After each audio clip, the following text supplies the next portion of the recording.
Ladies and gentlemen, welcome back to TSF Live. For the first time in quite a while, things are looking rather different. We're not in the studio, but we're here to give you some content anyway, because do you know why? You deserve it. As a viewership, as an audience, we've let you down in the past, but we're here to make it up for you today. I just want to apologise straight away before I introduce any of the people beside me on screen.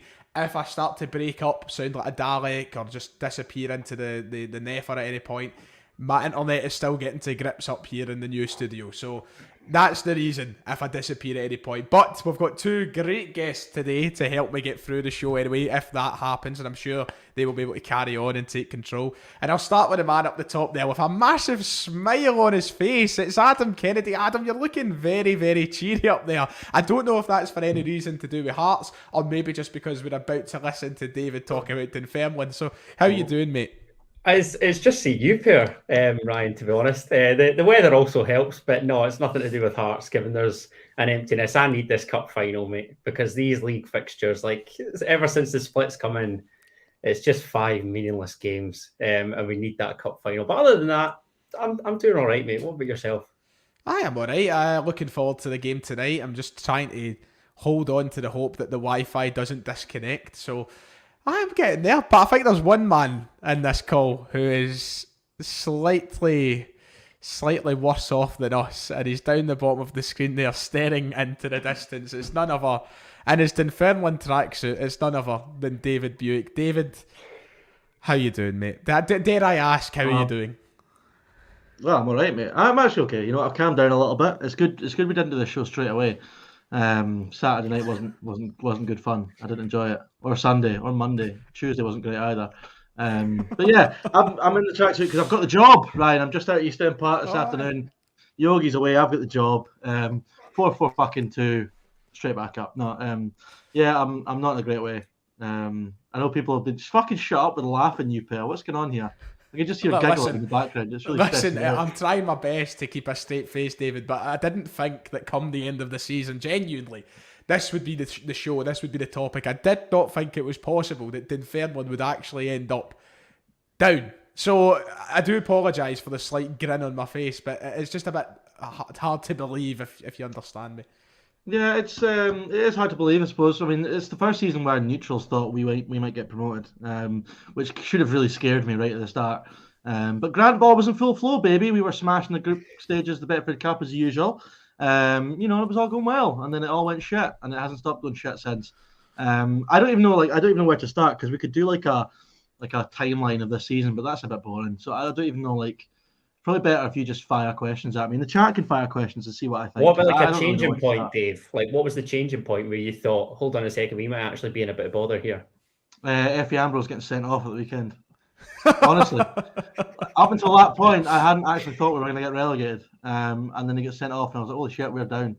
And then it all hit me at once. Instead of like a lot of people had been kind of, you know, accepting of it for a while, and I was a bit like, nah, we'll be all right. And then we weren't all right. But it's all right because I don't like football anymore. I'm an honest Ferrari fan. You know what I mean? I'm an F1 loyal, so I'm rocking the Ferrari hat for the foreseeable. No, that's so, shit for the lighting in it. So is that us got to have like another rivalry on screen now? Considered I'm a Red Bull fan and you're a Ferrari fan. Is that got you to are be the dynamic here? an honest Red Bull fan? But yeah, yes. I think we should talk about Effie Ambrose because I got a lot of tweets of Celtic fans saying I shouldn't slate him. I've been slagging him off for weeks because he's been shite for weeks. I've been slagging him off for years, David. Come on. Yeah. It's not great. I haven't actually, to be honest with you, I haven't watched a single bit of footage back from the game on Saturday, because I just couldn't bring myself to do it. At the time, I thought the red card was a bit harsh, but I could be wrong because I haven't seen it back. But it just sums him up. He's a fucking car crash of a footballer, and we're a car crash of a football club. And I don't even know what to say. Genuinely, people might think I'm joking when I say I didn't think we were going down until that moment, but I genuinely didn't. And then all of a sudden, I was like, wow. But you know, the mental thing about Queen's Park scoring in the 89th minute, Simon Murray, and then literally 30 seconds later, Kevin O'Hara's 1-on-1, and I'm thinking, holy fuck, like we could be back in it, and then he misses it, and you know that just sums the season up. But even with 10 men in that game, we were still a better team, and I don't think Queen's Park will come up because they're not that great, but. Yeah, League One football. It's going to be a laugh with Celtic Hearts in the Fife Derby next season. Falkirk, Dunfermline. Yeah, it's going to, and maybe Airdrie or Queen's Park. So it's going to be interesting down there next year. I've got a few questions that I'll save for after the kind of general chit chat to do with the season itself. So, Adam, I'll come to you for a moment because you, of course, watch a lot more and know a lot more about the Championship than myself. And I guess that now that it's happened, now that it's official, Dunfermline are going to be in League One next season. What was your general reaction to all? I know you asked David the big question there about when was the turning point, when did it hit? But did you think, honestly, as the season dragged on, that this would actually have happened to Dunfermline? Because the way I looked at it was that they were too good and too big to go down to League One again. I just didn't think it was possible. So I guess you're the other neutral on this show. David's obviously got his own opinions and such. But watching from your point of view, what have you made of it all? I think everybody sort of had pre-season thoughts that the Pars have recruited really well. It's only now in hindsight that you look at the Peter Grant appointment and think that maybe a guy that had just taken Alloa down to League One wasn't the correct fit. But it's a good squad. It's a squad that should be pushing for promotion out that second tier. I think it is, mate. I think it is. I think it's application first and foremost. And you were saying about watching the Championship, Ryan. Obviously, with being down here, I've nipped along to Somerset a couple of times. I don't think much of Ayr. So the fact that Ayr have finished above Dunfermline is bound to sting. And then obviously consigning them to that playoff place. I can't get my head around the fact that Dunfermline have won the least amount of games within the league. I know that obviously now they're relegated along with Queen of the South. But again, Queen of the South, they're no great shakes either. So the fact that Queens have won more than the Pars is another, stick to beat Dave and the rest of the Dunfermline fans with. But I mean, League One, it's going to be tricky because I think Dave's alluded to it there. You're going to have the loser of Airdrie Queen's Park. Queen of the South are another full-time team. Falkirk have just appointed John McGlynn, which I think is a really shrewd appointment. You've got Alloa probably vying for promotion as well. I don't know where Kelty's ambitions are. So you're talking a good 3/5 of the league or more, all ultimately vying for two places, and one via the playoffs, which isn't even guaranteed. So it's going to be tough. And I'd love to see David's thoughts with regards to John Hughes, because I know he's not a big fan, despite thinking that initially he might have been the man to drag the Pars out of it. It's not even that I'm not John Hughes. I always have been a fan of John Hughes. I wanted him to get the job.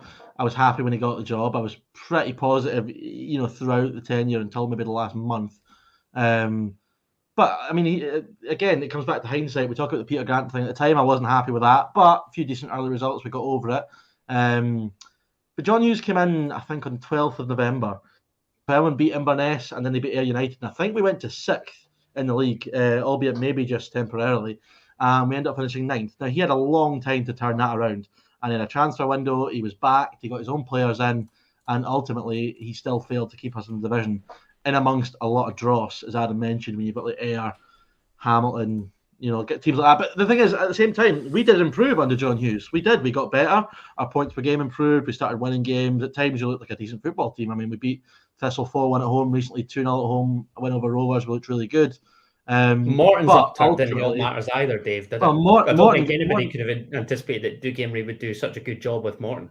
But not just Doug Emery, Lee Bullen as well, and Stuart Taylor as well. To be fair to him, all three of those teams improved more than we did, which ultimately isn't acceptable because Dunfermline should be better and should be ahead of all those teams with the resources we've got and the budget we've got, which I'd imagine was probably second best in the league, and behind Kelly.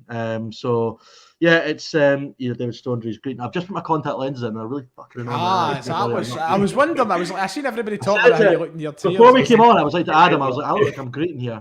I probably should just start greeting. It's a great television. But yeah, you'd like Gordon Sawyers if you started greeting. Raging.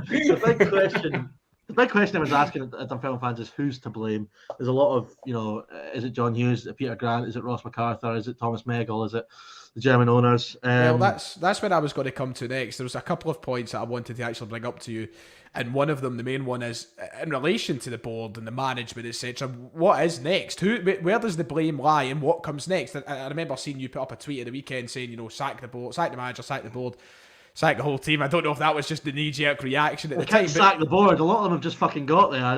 Exactly. You're in a situation where these new German guys have just came in. There was very positive aspirations for the club, and I'm imagining they're still there. So where does it lie right now as a Dunfermline supporter? Like, surely it's a bit of a mixed interest in such as all the negatives, the positives. Like, it must be hard to kind of pinpoint your blame somewhere.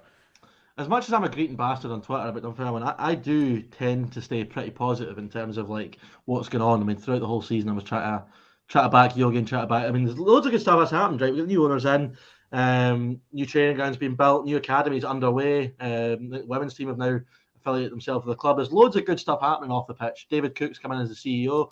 He's not really got started yet, but his experience, he's worked for Man City for fuck's sake, and he went to Nottingham Forest and I think trebled their season tickets in his time as chief exec there. This guy is the real deal. Worked at Celtic and Everton, so he's great. He'll do a good job, but it's all been kind of masqueraded by the shit show in the park that has been all season. Who's to blame? I mean, Ross McArthur's leaving at the end of the season. It's a real send off he was after, was it?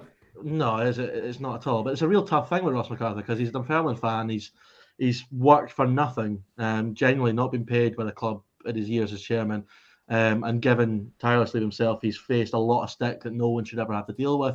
But at the same time, someone needs to be held accountable for what's happened at Dunfermline. And ultimately, him as chairman, he made the decision. He signed off on the decision to appoint Peter Grant. You'd imagine it was the same with John Hughes. He was the guy that gave Alan Johnson a 2-year deal and then sacked him 6 months later.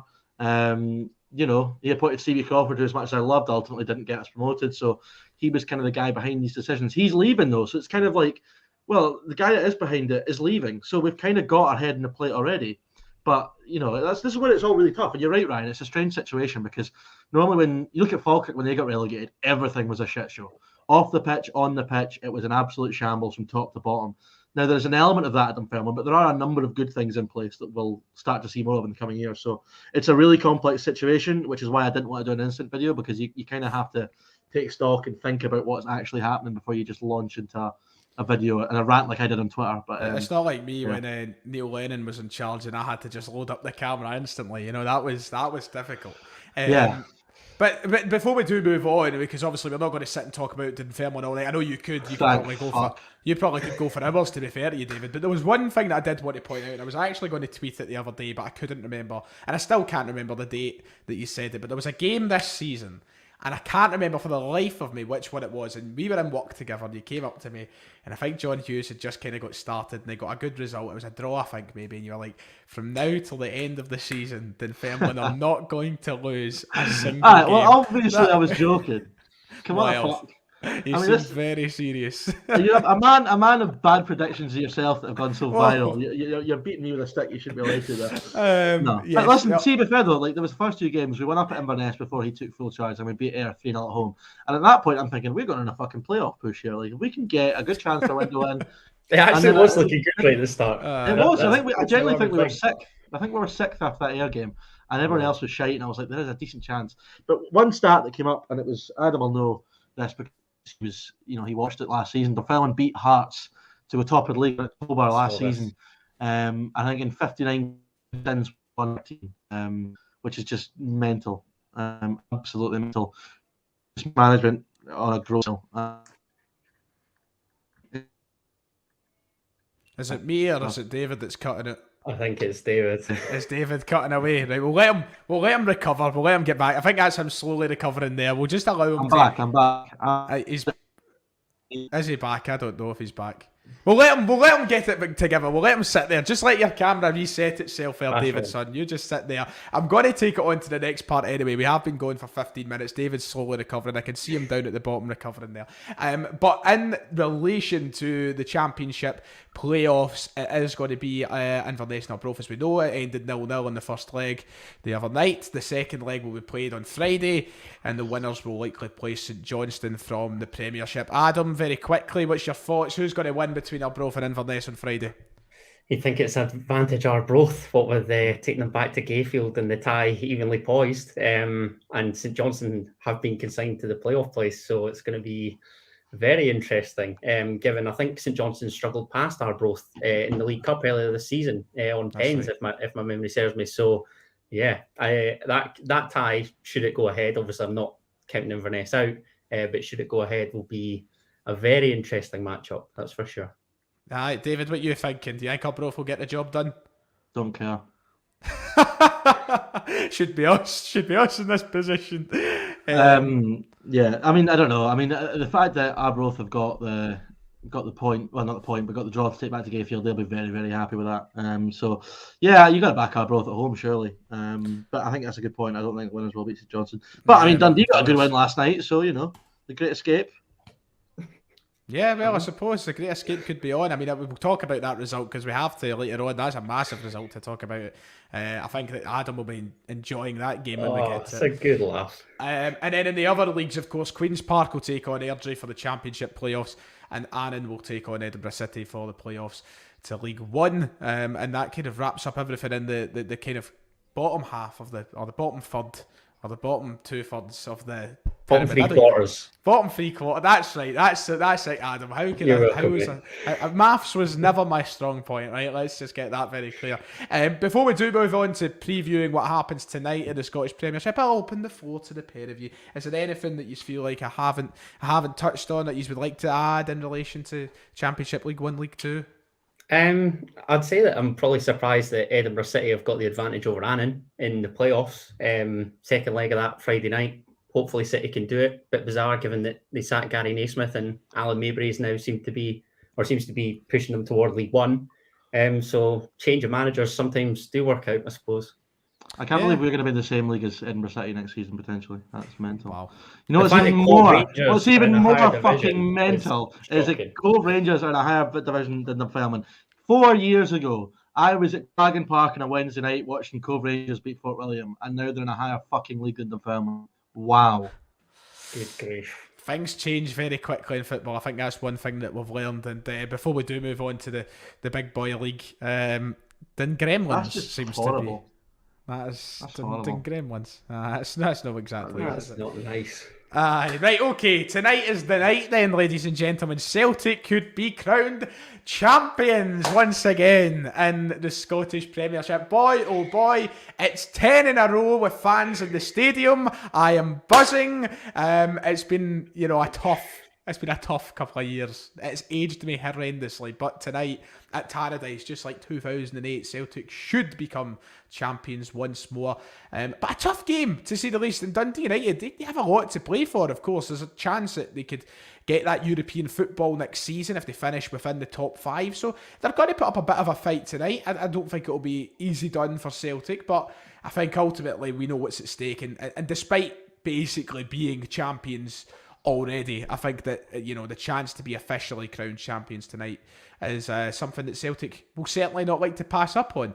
And honestly, I just can't believe that I'm uttering those words. Who'd have thought? But even back at Christmas, right? See when we done that steaming podcast at Christmas, even then, if you told me Celtic would go and win this league title, I would have been stunned. I would have laughed at you because I just didn't think it was possible. Yet here we are.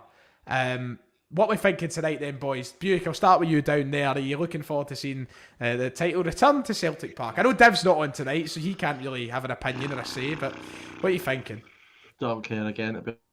Football's just done for me until fucking next season. But no, listen, to be fair, I think Chad Mulgrew's going to do a Gibral Cisse for QPR against Man City when we're celebrating with the City players. I can see something like that happening. It's an interesting one, because I think if this game had come... If Celtic were like neck and neck with Rangers, you'd be shitting yourself about this one, because Dundee United have got quite a bit of play for. Tannadice is a bit of a tough place to go, but I can't see another procession to the title for Celtic tonight, to be honest. Yeah, Adam, you agree? You're nodding your head there along with what Buick's saying. Do you see that being the case? Yeah, I echo those thoughts entirely, and it's quite fitting that obviously Tannadice was the ground where Celtic lost the league title last season, right, and yet they could win it this. No, Ryan, come on, it's all you need's a point. It's doable, isn't it?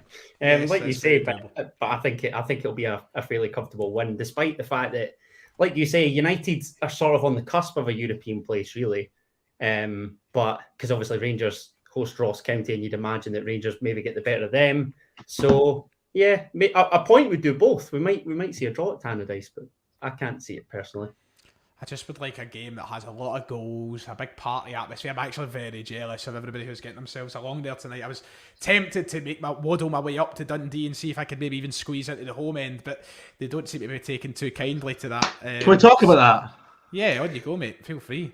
I mean, Celtic supporters who wouldn't give Wraith Rovers fans an allocation at the start of the season when the stadium was fucking half empty have got a cheek to be moaning about this. Listen, back at that point in the season, there was still red zones and such in the stadiums. It was a threat to life, I suppose, at that time. It was a different time. It was a different time, David. But I don't get that. Like, listen, I know, and I agree with you. That was, and I said that at the time. I think it was poor from Celtic to kind of deny the away allocation. Although fuck Wraith Rovers, they deserve everything they fucking get. I know.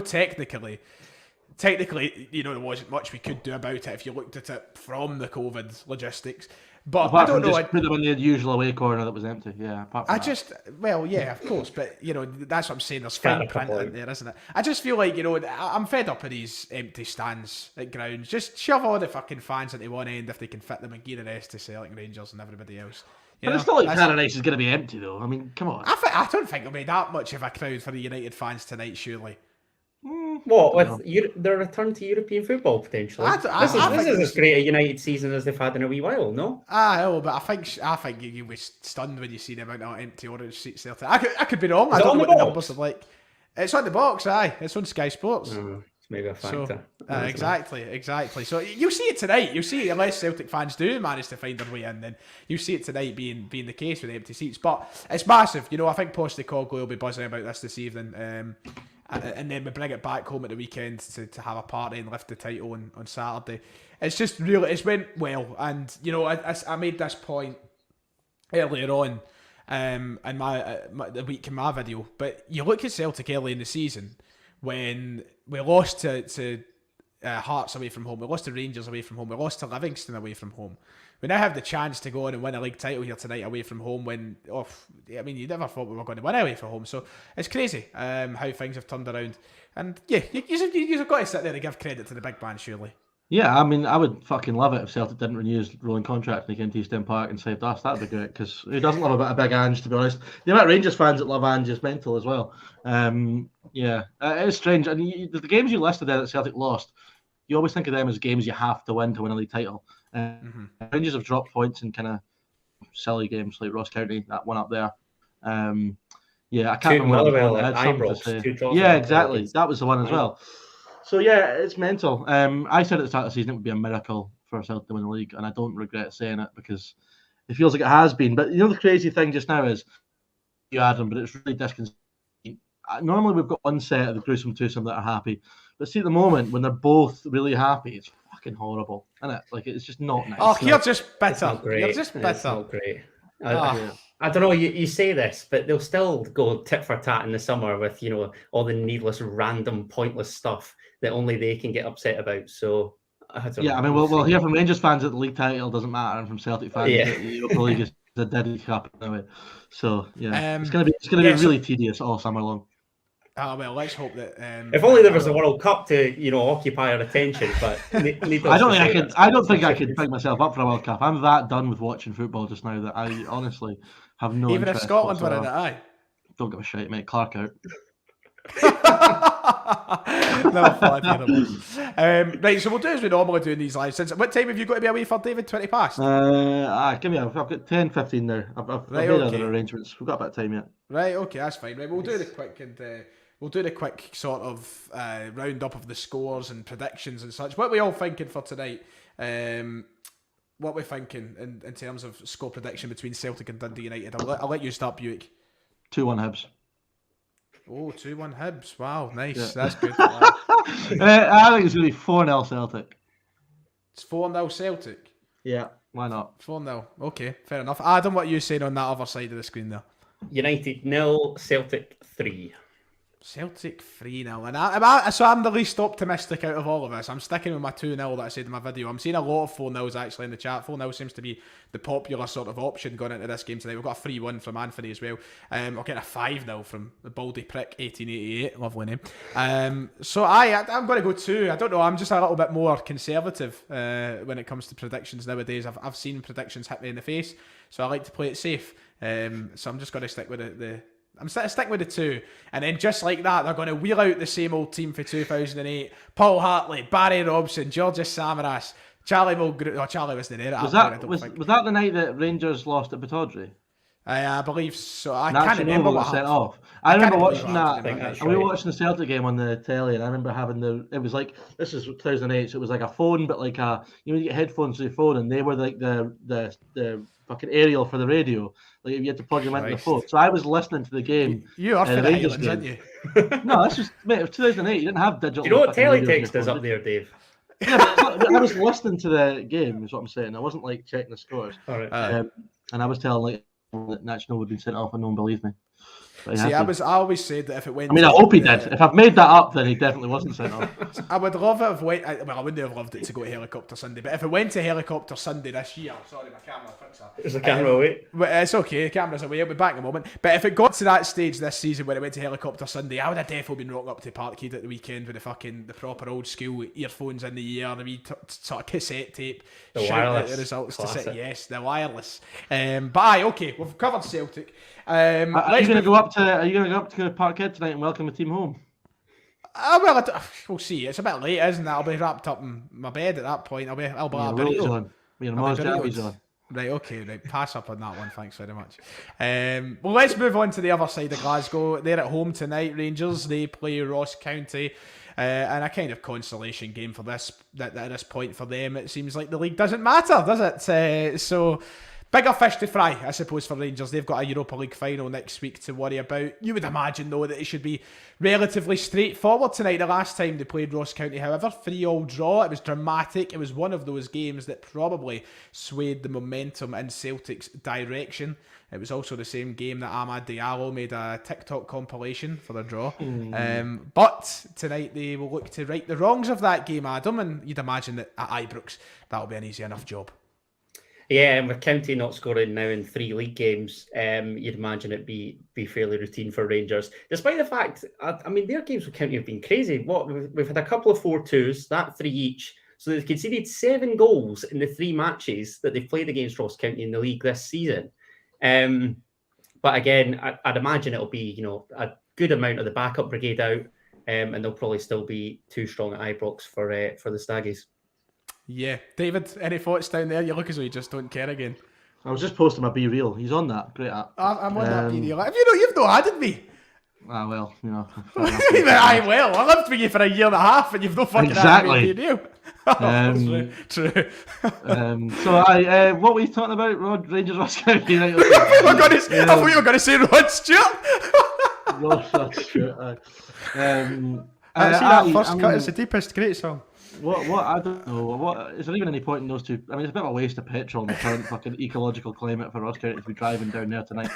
Well, aye, true. I don't know. I mean, Rangers will probably win 4-0. They'll have a wee sing song, bit of John Lunsom appreciation probably, and then plan which bars and nightclubs they're going to smash up in Seville in a week or two. So, yeah. Next week, a week today, we'll come on to that at the end of the show. I've got a question, and it's kind of like a mock the week question. Well, maybe not a mock the week question, but it's like, right, to the nearest €1,000,000, how much damage will Rangers cause in Seville? 67. It's million, 67 million, just to be. 67. We'll need the Seville calculator out for this fucking damage costs. I'm to be honest, boys. I'm that done with football. I'm just talking shite at this point, more so than usual.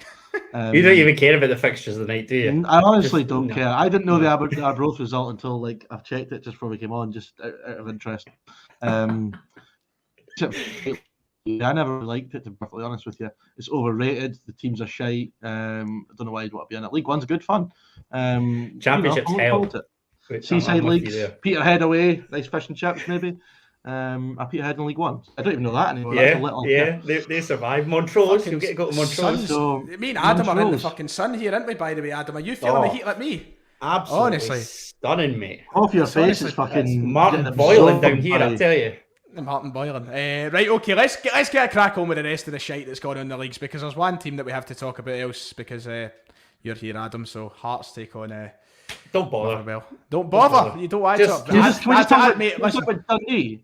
Just fast forward to the cup final. Like, are we going to do score? No, this is where I feel like Dave's emptiness. Like, right, okay, right. We're playing quickly, these for what? let me keep a hold of my show here, right? I'm controlling okay, this. I'm the host, right? So give me a minute. Hearts do take on Motherwell tonight. It's at Fir Park. Score predictions. We didn't even give score predictions for Rangers. Fuck them, I don't care. Motherwell 2-0 versus Rangers. Hearts.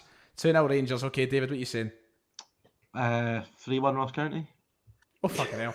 I'm going to go for 4-0 Ross County and a trip to Seville if they win. I'm going to go for Just put it all on the line tonight. Put the whole fucking lot on the line, mate. Loser gets Malky Mackay, winner gets to go to Seville. Malky Mackay's storing it with you, right? Listen, I'm a gambling man. Right, Motherwell versus Hearts. Score predictions very quickly. We've got a Jambo on the screen there. Adam, you must be feeling like you'll win tonight. Motherwell are fucking honking. They are honking, but our backup brigade are pretty honking. Don't really care. 2-1 to the Well. Yes, 2-1 to the Well. Since I pay such attention to Scottish football these days, didn't Motherwell get a big result the other day? They did. They beat Ross County at the weekend up in the What was Highlands. that? I know my stuff. What was that? Their second win in about 6 months? Mate, Their second win of the calendar year, and we're in Yes. May. You got to love it, and they're not contention for European Europe. football. This is how bad this league is. Nobody listens. European football for the Well, and they've all been shouting for Graham Alexander to Oh. get sacked for months. I mean, Jesus Christ. Get a grip of yourselves, Motherwell fans. What else was I going to tell you? I can't remember. I had another story to tell you. Why have we not talked about Hibs Dundee yet? What the fuck? Why have we missed that? Right, well, I'm coming to that at the end. If you give me a fucking minute to run through tonight's games, David. That was last night. Normally, I know, but there's a bigger conversation.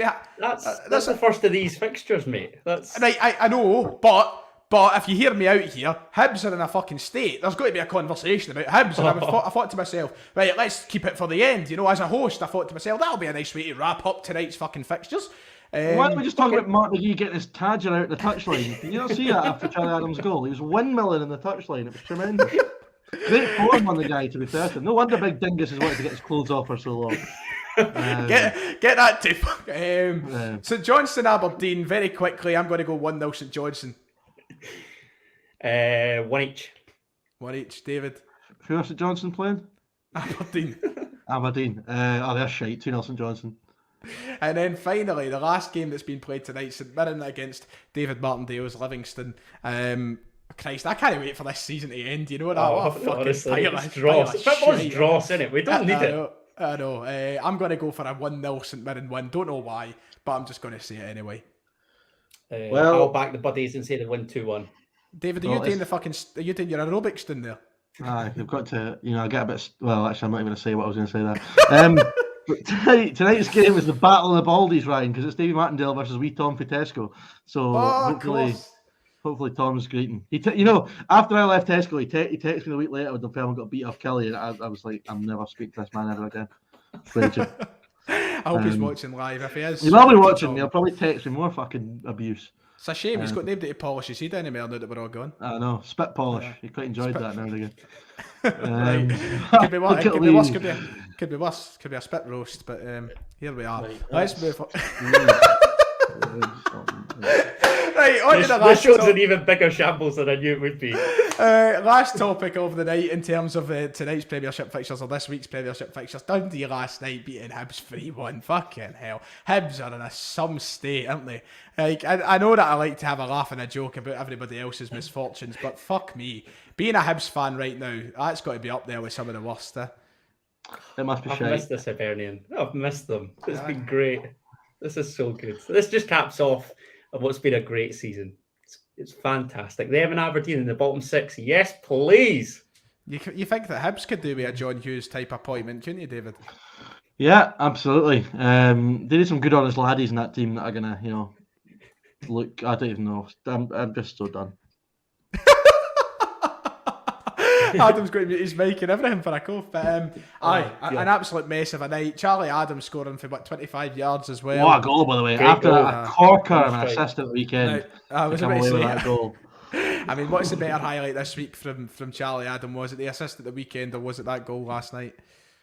The assist at the weekend was just some ball for perfect. Saturday. I mean, just to know, just that awareness on the football pitch to know that your man was making the run there and to pick him out. It was tremendous. Weaker right foot as well. Too. It was a wee sandwich just onto the green. It was delightful. And what an assist from the big fella. And that does it for the Premiership chat. So I guess the thing that we'll want to end off on tonight, so that we don't let them feel like we're just you know, there's no Rangers fan on tonight. Granted, that makes for a better show. But, you know, I guess we have to talk about it. It's 1 week away today that West Ham could have been in the final. It's a shame for West Ham, isn't it? It's a good thing for humanity. West Ham and Rangers aren't meeting in the same city. Pish, though, isn't it? I mean, let's be honest. That was never going to end well. That would be a wank fest, that. West Ham and Rangers. Listen, there was fights amongst Rangers fans at George Square when they won the title last season. Imagine how that would go down. Also, you've got to factor in the sunstroke that's going to occur to all these guys from Govan that are going to fucking Seville in 2 weeks. Like, they're going to be up against it, you know, at the best of times. And an angry bear will just start lashing out. So you've got to be careful in these situations. Well, what I will say in response to what you just said, David, I hope nobody is gone in 2 weeks, because if they do, they'll miss the game. It's next week. So I hope they're not going to go a week late. No, is it? It is a week today that they play. Dave just does not care, does he? It's a week today that they play in that game. And Adam, massive for I guess that. The argument that you always get about Scottish football, it's huge for Scottish football that there is a representative in a major European final. It's the first time since 2008 that that's happened, and I think that Rangers will take much pride in defying expectation and getting there. So I guess it's now about just getting to the end of this league campaign on Saturday, and all eyes on that the following Wednesday. Yeah, it's mad to think that Hearts fixtures literally sandwich Rangers in a European final, given that we play them at Tiny on Saturday and then obviously in the Scottish. So I think just wish them all the best. Cheers, all the best, boys. Have a good trip out there. Come back with a trophy, brothers in arms, loads of that shite. No, just so that they're absolutely smashed and we can lift that on the Saturday would be fantastic. Stop telling lies. So yeah, all the best to the Bears.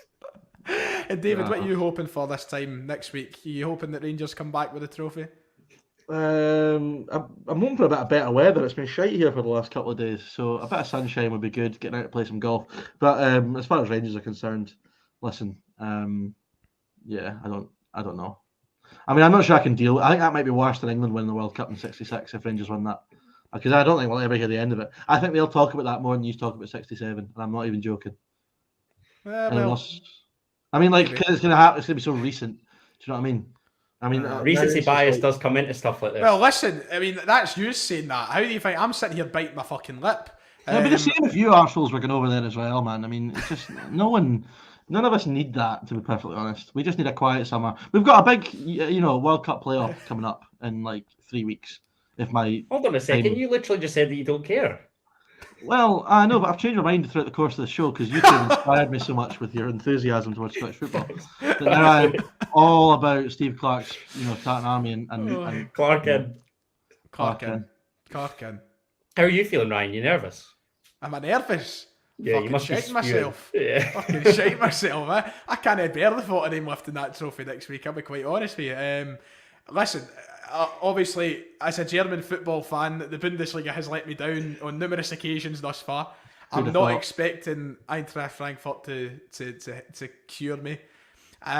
Maybe I just need to. Maybe, do you know what? Maybe I've cussed them with my pronunciations. Maybe it's been from all the Rasenballsport Leipzigs and the Borussia Dortmunds. Maybe that's been too far. Maybe they've heard me. They've wanted to shut me up, and in doing so, they have laid down to Rangers. Maybe that's the reason. I don't know, but if I've ever said a prayer this week, trust me, it's been towards Frankfurt winning that trophy. I can guarantee would you?